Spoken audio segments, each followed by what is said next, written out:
자, 예전에 대승기신론 강의 때 제가 했던 건데요. 엑기스만 다시 해서 지금 율곡과 비교해 보세요.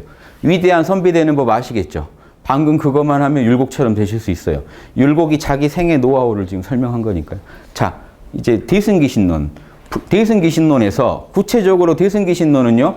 보살로 올라가는 단계를 써놓은 책이거든요. 그 중에 일주보살이라고 하는 위대한 보살이 되는 비방을 써놨습니다. 일주보살 되는 법 해가지고 써놓은 파트에 뭐라고 써있냐면요. 정해쌍수, 지관을 닦아야 된다. 자, 이젠 지관으로 설명하겠습니다. 요거는 지예요. 요거는 관법. 볼관자 약자입니다. 자, 이거는 흔히 선정에 든다고 해서 정이라고 하고요. 요거는 지혜라고 해서 해 그럽니다. 정해쌍수 그러기도 하고 지관 겸수 이러기도 합니다. 같은 말이에요. 사마타와 이빠사나. 요즘 말로 하면 지는 사마타, 마음을 멈추는 거. 관은 이빠사나, 관찰하는 거. 이거를 선정과 지혜 이렇게 부르기도 합니다.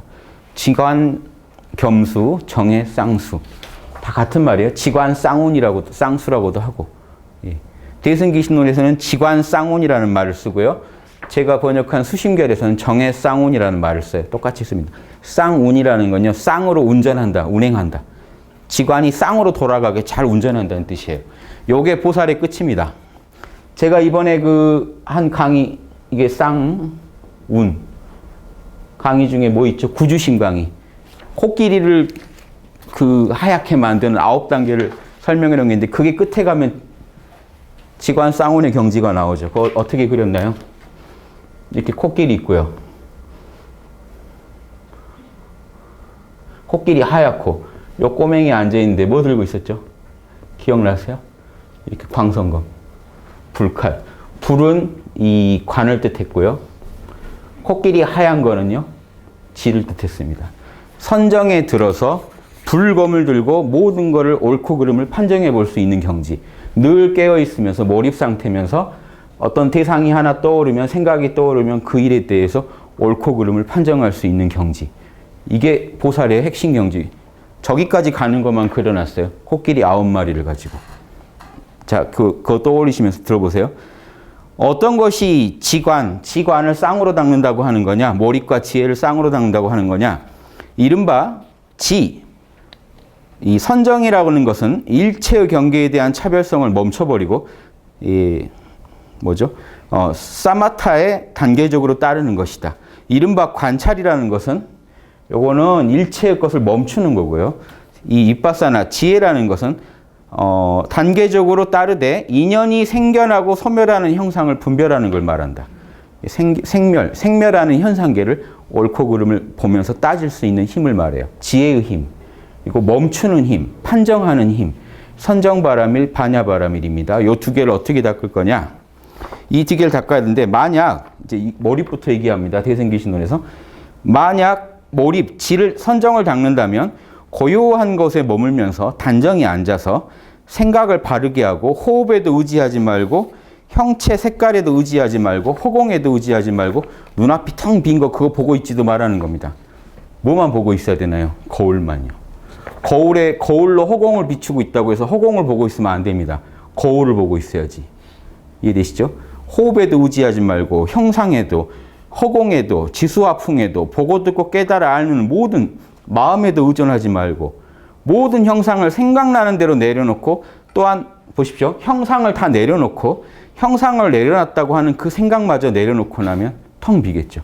그렇게 되면 일체의 형상이 본래 형상이 없는 것이구나 하는 그 경지를 알게 돼서 순간순간 생겨나거나 사라지는 것이 아니라는 것을 알게 됩니다. 그러면 말이 어렵지만 결국은 마음이나 대상을 다 내려놓고 텅 빈 각성, 순수한 각성으로만 존재하라는 겁니다.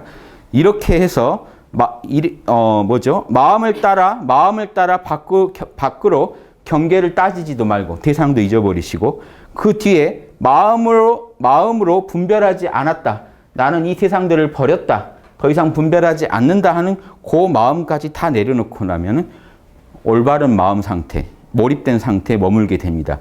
이 몰입만이 오직 마음뿐으로 바깥 경계가 없음을 알아차리는 것입니다.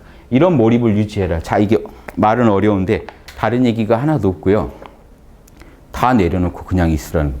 일체 걸 다 내려놓고 본래 형상이 없다 하고 쉬시라는 거. 이게 나에 대한 몰입이에요.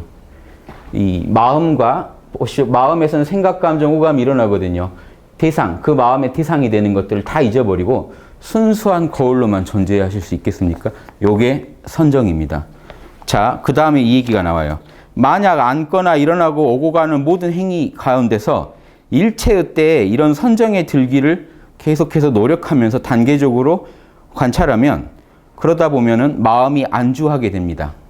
이 안주하게 됩니다에서 원효대사가 뭐라고 푸냐면 구주심을 설명해요. 원효의 대승기신론 소를 보면 이 안주하게 되는 단계로 구주심을 설명합니다. 구주심에 들어가요. 한 마리 한 마리 코끼리가 이렇게 변해가는 거 있죠. 그러다가 마지막 저기 구주심에 들어가면 마음이 고요해지고 이 지혜는 판단력은 아주 스승해지는 단계가 옵니다. 자, 그 단계가 되면은 마음이 안주하게 되면 점차 매우 예리해져서 단계적으로 우리는 진여산매에 들어가게 됩니다. 참나와 하나가 된다. 자, 이게 이제 이 어려운 얘기지만 몰입으로 한번 보시라는 겁니다. 결국은요, 대승기신론에서 이 선정 그러면요, 사실은 나에 대한 몰입 위주로 얘기합니다. 대상에 대한 몰입은 지금 얘기 안 했어요. 오로지 텅 비었다, 형상이 없다는 얘기만 주로 했습니다. 그래서 여러분이 나에 대한 몰입에 모든 걸 놓고 순수한 나라는 존재감만 가지고 존재하실 수 있으면 여러분들은 이 대승기신에서 말하는 삼매를 선정을 얻으신 거예요. 여기에 뭘 하나 곁들여야 되냐면요. 그런데 만약 사람이 오로지 나에 대한 몰입만 닦는다면, 자, 대승기신에서 이 선정이라는 거 지금 나에 대한 몰입으로 번역하시면 돼요. 나에 대한 몰입만 닦는다면 마음이 가라앉거나 혹은 나태한 마음이 일어나게 된다. 벌써 대승기신론은요, 선정에 빠지면 이런 짓이 난다는 걸 다 설명해 놨어요. 나에 대한 몰입만 하다 보면요, 대상을 무시하고 내 마음을 무시하죠. 내 마음의 생각이 선인지 악인지도 무시하고 대상도 다 무시하고 있다 보니까 나에 대한 몰입만 하면 나태해진다는 거예요. 나태해져서 여러 선행, 나머지 바람일들을 즐기지 않게 된다.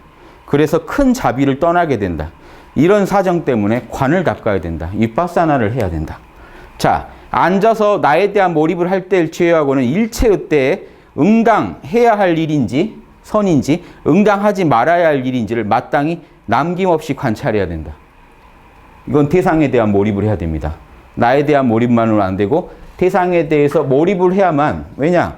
지관쌍운이기 때문에 대상에 대한 몰입이 있어야만 몰입 사고라는 게 관이 가능하죠.